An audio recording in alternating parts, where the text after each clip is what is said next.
Hi there YouTube, Talking Head video, Mark Verheer here. It's March 9th, but on March 8th, Ralph Baer, the father of our modern video games, would have been 100 years old. And the Odyssey and the Odyssey2 are actually video game systems that are originating from his hands. And the Odyssey is an iconic system. It was a contemporary of the Atari 2600, and the game cards weren't simple squares, but they had this handle where you could pull them out. And the American NTSC artwork is just amazing. It's very psychedelic, and it actually makes the European releases pale in comparison, although the European releases, they did have some amazing watercolor paintings as box art, and the European boxes were all in plastic, big, huge, chunky plastic boxes. And yeah, this is a game that I got from America for $99. Yeah, an old sticker on it, great looking packaging. Casey Munchkin is the first game that I ever played on the Videopac. We call it Videopac over here, that I actually owned. And I wanted to show you something that I got a couple of years ago, and that's actually Ralph Baer's Pinball, and it's actually signed by Ralph H. Baer, 45 out of 100. So this is actually quite a limited edition. I'll open up the box, and it comes with, I'm not sure if you can see, but this is actually a sewn thing. It's a knitted thing. It's like crocheted or something like that. I'm not sure. Stitched, but it's like a patch. And this actually is the manual in Odyssey 2 colors. Very nice. It also comes with an Odyssey 2 sticker and a very small Ralph Baer cover art. An image of Mr. Baer playing this Super Sprint game. The cartridge itself. And it also comes with a little mini pinball. And yeah, I might actually show you that game right now, and possibly a bit of Casey Munchkin. Ta-ta!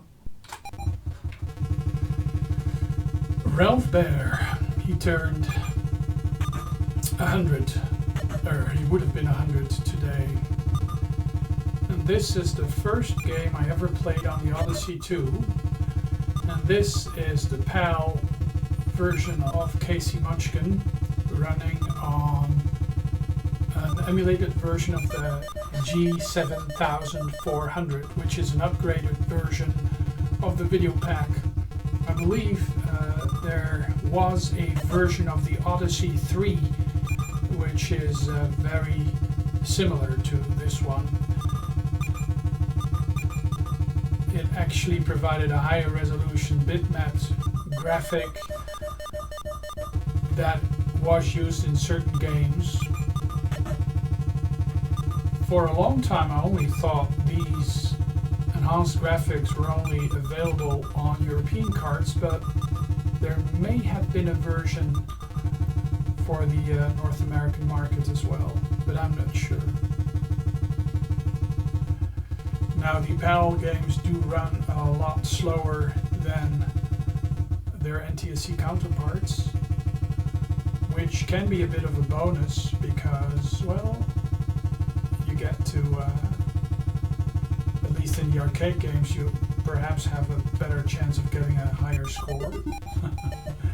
I used to be pretty good at this. I used to get very high scores, but I prefer to play the American version because the game actually is a bit easier the faster it gets.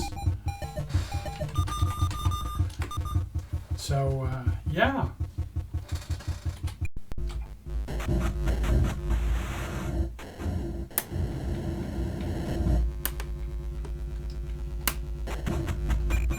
So, this is Attack of the Time Lord, the Plus version, and a specialized version with flashing Death Stars.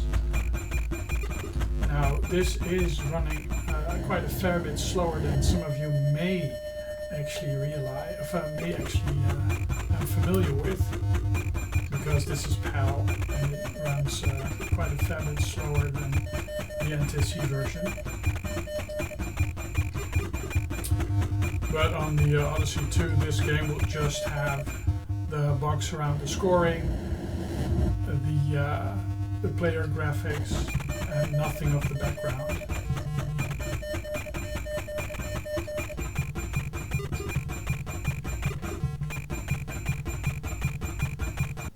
Demon Attack. Also, probably almost unrecognizable for quite a few of the folk from the United States. The thing is, of course, these psychedelic colors aren't always in the best interest of good gameplay because the contrast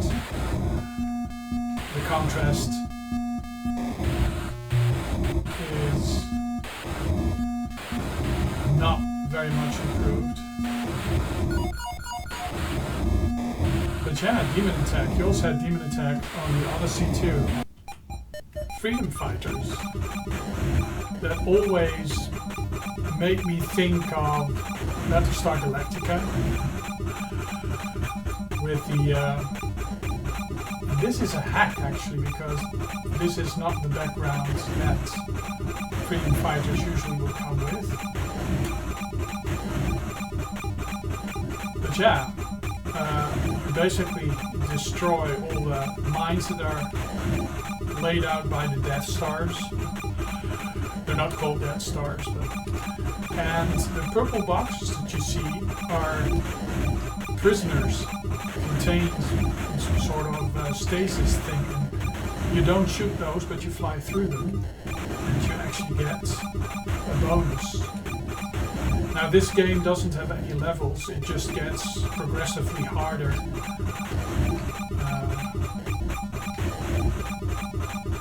With some sort of solar wind actually moving a lot of the ships and mines in your direction. What's also quite interesting is that sometimes the Death Star would appear as the prisoner would appear in yellow, but it's actually a Death Star, so it's a deadly prisoner. I'm not sure if that's a bug, because a lot of these games did have bugs, or that it was just a feature. So this is actually what Freedom Fighters actually look like. The other one was a hacked screen from... So yeah, this is Freedom Fighters. Also a version that the American viewers might not be familiar with. This always made me fantasize about Battlestar Galactica, shooting silence, shooting Death Stars and stuff. The premise of the game is to destroy everything that's on the screen, except for the purple prisoner boxes. So there's alien ships that lay mines and they drift towards you. You basically shoot all the mines.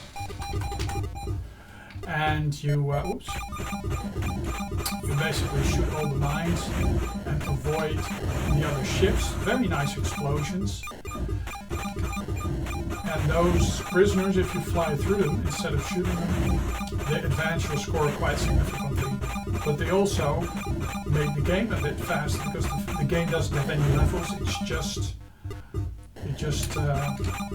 increases the difficulty by becoming faster. What also is introduced then is some sort of solar wind thing where the gravitational pull on the mines is just increased, or the flame animation of on the ship. I mean, it looks like a medieval torch also, but it's quite interesting.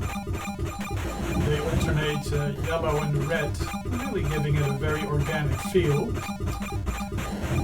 And the explosions with the sintels just flying off is just great. This game, I mean, and the sound is pretty grating, I must say, but yeah. You can have a 2-player mode where the other player also gets to operate the ship, but then it turns green momentarily. It can only move up and down, but it's a lot faster, so he or she can get you out of a pinch. You can also play this game, this second player, as a single player if you position your ship in such a way that you have the most of the screen in front of you. You actually have a very fast avoid and shoot game. I might actually be able to show you.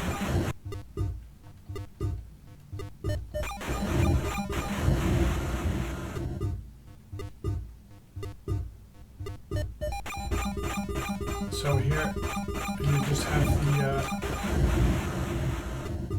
the ships moving along in a much faster way.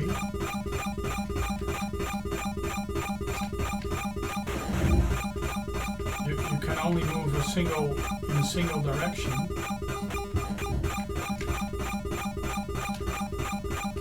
The other player gets to, you can only move up and down and you press the fire button. But the player 1 can move horizontally, but you can only move vertically, and you can't point the ship into the other direction. It's actually a very nice avoid space erasing avoiding game. Yeah.